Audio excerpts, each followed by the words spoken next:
ভারতীয় টি-20 ক্রিকেটে বড় পরিবর্তনের ইঙ্গিত সূর্যকুমার যাদবকে সরিয়ে এবার দলের নেতৃত্বে শ্রেয়স আইয়ার। নির্বাচক প্রধান অজিত আগরকরের কথায় গত কয়েক বছরের নেতৃত্বে দক্ষতা প্রমাণ করেছেন শ্রেয়স, আর সেই কারণেই তার উপর ভরসা বোর্ডের।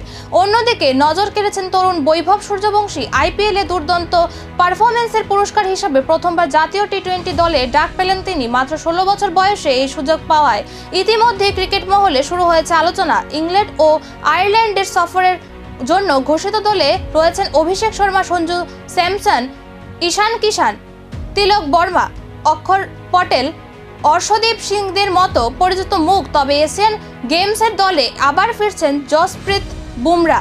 সেখানে জায়গা হয়নি বৈভবের। বিশ্বকাপের আগে এই দল নির্বাচন যে ভবিষ্যতের রোডম্যাপ স্পষ্ট করে দিল তা বলাই যায়। নতুন অধিনায়ক, নতুন মুখ, নতুন পরিকল্পনা, কিন্তু প্রশ্ন একটাই, শ্রেয়সের নেতৃত্বে কি ভারতের টি-20 ভাগ্যের মোড় ঘুরবে, নাকি বিশ্বকাপের আগে আরও বড় চমক অপেক্ষা করছে? সেই উত্তরই খুঁজছে ক্রিকেট প্রেমীরা।